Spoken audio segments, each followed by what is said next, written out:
While visiting Florida's Panhandle city Destin over several 70-degree days in mid-March, longtime Waffle House chairman Joe Rogers Jr. checked in on fry cooks, servers and managers at 3 of his 24-hour diners, all just steps from dunes, a sunset or a boardwalk.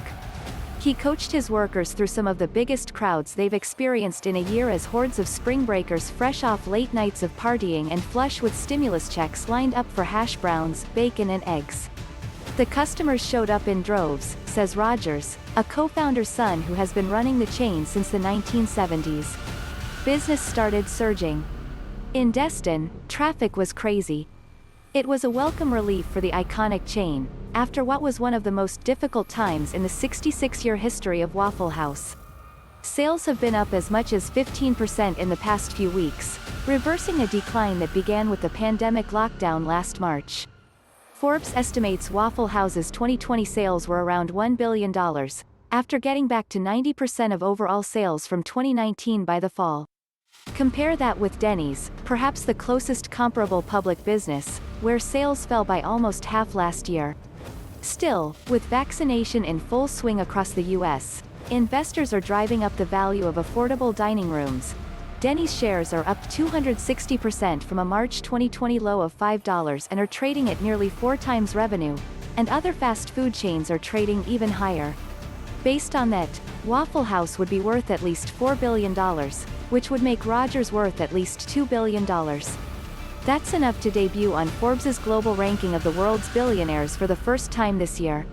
Rogers, 74, says any estimate of his personal fortune is fake news, but doesn't deny that Waffle House is starting to thrive again. A year ago, as the pandemic forced closures across the restaurant industry, things looked far less prosperous. While drive-through and delivery stalwarts like McDonald's and Dominos thrived, breakfast chains like Dunkin and Hortons were crushed when commuting was mostly halted, a blow that hit dine-in only Waffle House even harder.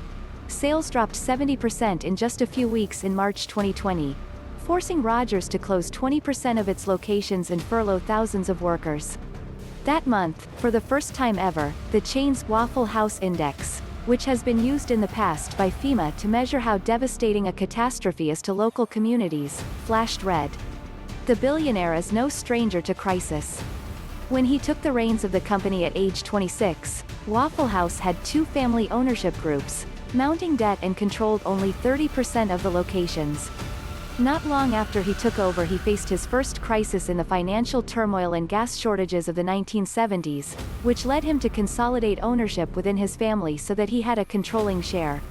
He paid off the company's debt, and committed to avoiding loans in the future.